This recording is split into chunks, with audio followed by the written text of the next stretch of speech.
What's going on, guys? Get123 here with more Grand Theft Auto 5, and today, as you can tell by the title of this video, what I want to talk to you guys about is patch update 1.16 and, of course, the flight school update. Now, today is obviously Saturday, and that means that you've had plenty of time to let the DLC sink in. You know, today's not Wednesday, it's not like you've only had it for 12 hours.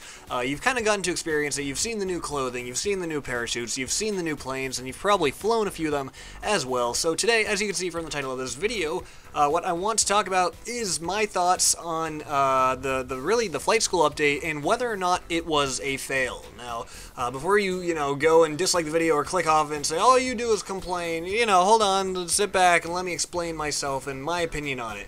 Another thing that I do want to say is this is not a rhetorical question. I'm not asking this expecting no answers. I'm asking this specifically to hear your answers. So either now or at the end of the video, after you hear me say what I want to say, definitely tell me what you think in the comments below. What you think of the flight school update, and maybe rate it on a scale of 1 to 10. Maybe we could do it that way, like 8 out of 10, 5 out of 10, 1 out of 10 if you really hated it. So without any further ado, I'm going to get into this. So, I did touch on this a little bit in a past video, but today I want to go into a little bit more detail about it and kind of give you a more in-depth view at kind of my opinion and maybe how you should look at this too. Okay, so the flight school update, we know everything that came with it. Like I said, it was some new planes, some new clothing, new parachutes, a few new missions and, flying challenges and things like that. But there's one key component to this that for me kind of ruined this DLC, and it's a common economic principle, and whether you realize it or not, you actually use this principle in your mind every single day. And so what is that? Well, it is called cost versus benefit. Now, like I said, you all do it regardless of whether you realize it or not. Every time you go to buy something, every time you want something, in your head, subconsciously, or maybe also consciously sometimes, you do a cost versus benefit analysis. Now, what is this? It's very simple. It's exactly what it sounds like. It is when you analyze the cost versus the benefit of something that you want to buy. So before we get into the flight school update, why don't we just talk about a few real-life examples? Let's say a gumball. The cost of a gumball is 25 cents, and the benefit is, well, it tastes good, and you get to chew on it for the next few hours. So, for 25 cents, a gumball, that's not a bad deal, right? It's only 25 cents, the benefit's good enough to where you decide, yeah, I want that gumball. Or, let's say something a little bit more expensive. Grand Theft Auto 5, it was $60, that's the price. What about the benefit? The benefit is countless hours of entertainment. So, $60 versus, tons of hours of entertainment and fun, that is a good bargain. That's, in my opinion, a good buy.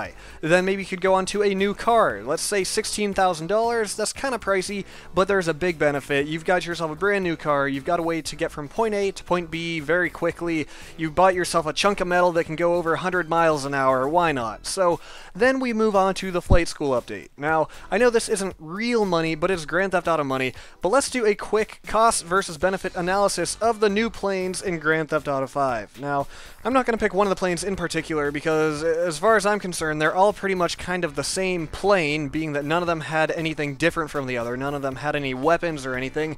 They all just fly, and that's all they do. So, let's say the average cost of these planes was $1.5 million. That's the cost. $1.5 million.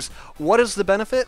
Well, obviously, the benefit is receiving that plane and being able to get from point A to point B very quickly. However, here's the problem I have with all that. We already have that in the game for free, and that is called the fighter jet, found in Fort Zancudo for free. It's really not that hard to steal one. If you want to get a fighter jet, you go and you steal one. So, it would be one thing, like I said, if, one of the planes had some new rockets that we've never had before, or some new weapon attachments, something like that, but they added 3 new planes that all they do is they fly at different speeds and they hold different amounts of people, and that's really all there is to it. So the benefit is really not very good. It's a lot of money. In terms of Grand Theft Auto money, that is a ton of money.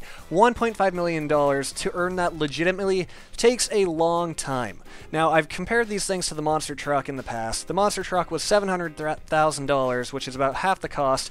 The benefit, as far as I'm concerned, once again, is pretty good. You've got a really unique vehicle, nothing else like it in Grand Theft Auto 5, lots of hours of fun, I really enjoy it. However, that is just not the case with the planes. So, having said all of that, I do not think that Rockstar really had their heads on straight there in making that decision. I feel like it was a poor decision, and it was not really executed well. And so another thing that I thought was interesting is that they actually made a trailer for this update. This is the first trailer that they've released in quite a while. I think it's also the first trailer they've ever released for a DLC update. You know, they didn't do it for the business update, I don't think. They didn't do it for the hipster update or anything like that.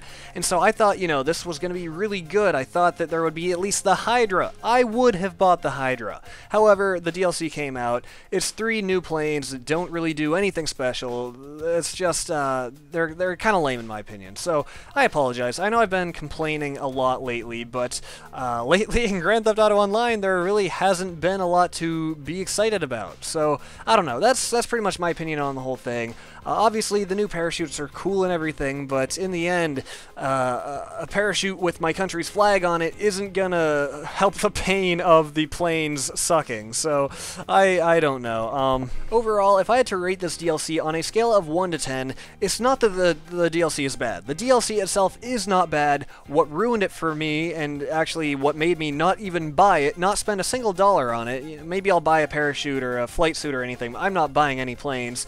The thing that ruined it for me is the price.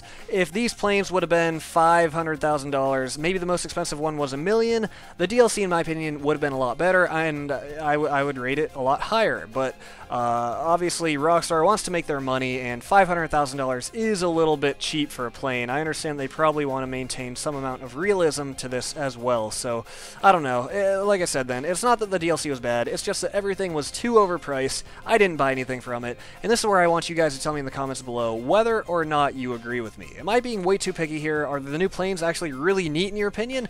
Or do you kind of agree and you're like, yeah, you know, it's pretty lame and everything was too darn expensive? Let me know what you think in the comments below. Like I said, I'm not making this video as a rhetorical question. This is a real question, and I would love to know your answers here. So with that, guys, please stay tuned for more videos in the future. I will see you next time.